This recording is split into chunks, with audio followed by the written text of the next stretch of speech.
نحمدہ ونصلی علی رسولہ الکریم اما بعد۔ محترم دوستو، جس طرح توحید پر عمل کرنے کے لیے توحید کا جاننا ضروری ہے، اسی طرح شرک سے بچنے کے لیے شرک کا جاننا بھی بہت ضروری ہے۔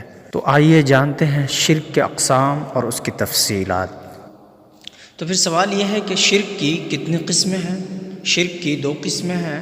نمبر 1 شرک اکبر، جو دائرہ اسلام سے خارج کر دیتا ہے اور اس کے مرتکب کی اللہ عز و جل بخشش نہیں فرمائے گا، کیونکہ اس کا ارشاد ہے ان اللہ لا یغفر ان یشرک بہ ویغفر ما دون ذلک لمن یشاء۔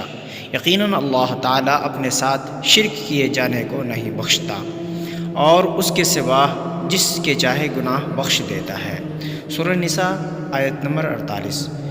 شرک اکبر کی 4 قسمیں ہیں۔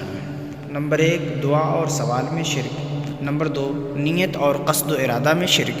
نمبر 3 اطاعت میں شرک۔ اس کی صورت یہ ہے کہ اللہ تعالیٰ کی حلال کردہ چیز کو حرام ٹھہرانے اور حرام کردہ چیز کو حلال ٹھہرانے پر علماء کی اطاعت کی جائے۔ نمبر 4 محبت میں شرک۔ اس کی صورت یہ ہے کہ اللہ جیسی محبت کسی مخلوق سے رکھی جائے۔ شرک کی دوسری قسم شرک اصغر ہے۔ یہ اپنے مرتکب کو دائرہ اسلام سے باہر نہیں کرتا اور اس کی بھی 2 قسمیں ہیں۔ نمبر 1 ظاہر، اس کا تعلق اقوال سے ہو، جیسے غیر اللہ کے نام کی قسم، یا اس کا تعلق افعال سے ہو، جیسے مصیبت ٹالنے یا دور کرنے کے لیے کڑا پہننا یا دھاگا باندھنا، پرندوں، ناموں اور الفاظ یا جگہ وغیرہ سے بدشگونی لینا۔ شرک اصغر کی دوسری قسم خفی ہے، جس کا تعلق نیت، ارادے اور مقاصد کے ساتھ ہے، جیسے ریاکاری اور شہرت کے حصول کے لیے کوئی کام کرنا۔ شرک اکبر اور شرک اصغر کے درمیان کیا فرق ہے؟ دونوں میں بعض فرق یہ ہیں کہ شرک اکبر کے مرتکب کا حکم یہ ہے کہ وہ دنیا میں دین اسلام سے خارج اور آخرت میں جہنم کے اندر ہمیشہ ہمیشہ رہے گا۔ البتہ شرک اصغر کے مرتکب پر نہ تو دنیا میں اسلام سے خارج ہونے کا حکم لگے گا اور نہ آخرت میں جہنم ہی میں ہمیشہ رہے گا۔ نیز شرک اکبر تمام اعمال کو برباد کر دیتا ہے، جبکہ شرک اصغر صرف اس عمل کو برباد کرتا ہے جس کے ساتھ یہ شرک منسلک ہو۔ یہاں ایک اختلافی مسئلہ یہ رہ جاتا ہے کہ کیا شرک اصغر شرک اکبر کی طرح بغیر توبہ کے معاف نہ ہوگا، یا پھر وہ ان کبیرہ گناہوں میں سے ہے جو اللہ کی مشیت پر ہیں۔ جو صورت بھی ہو، دونوں اقوال کے مطابق معاملہ بڑا سنگین ہے۔ کیا شرک اصغر میں وقوع سے قبل اس سے بچنے کی کوئی صورت اور واقع ہو جانے کے بعد اس کا کوئی کفارہ ہے؟ جی ہاں، ریا اور نمود سے بچنے کی صورت یہ ہے کہ اپنے عمل کے ذریعے سے رضائے الہی کا طالب رہے، اور جہاں تک معمولی ریا کا تعلق ہے تو اس سے مسنون دعا کے ذریعے سے بچا جا سکتا ہے۔ اللہ کے رسول صلی اللہ علیہ وسلم کا ارشاد ہے یا ایھا الناس اتقوا ھذا الشرک فانہ اخفی من دبیب النمل فقیل له وکیف نتقیہ وہو اخفی من دبیب النمل۔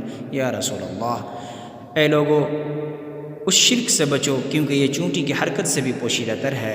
تو آپ سے پوچھنے والے نے پوچھا یا اللہ کے رسول، جب وہ چونٹی کی حرکت سے بھی زیادہ پوشیدہ ہے تو ہم اس سے کس طرح بچ سکتے ہیں؟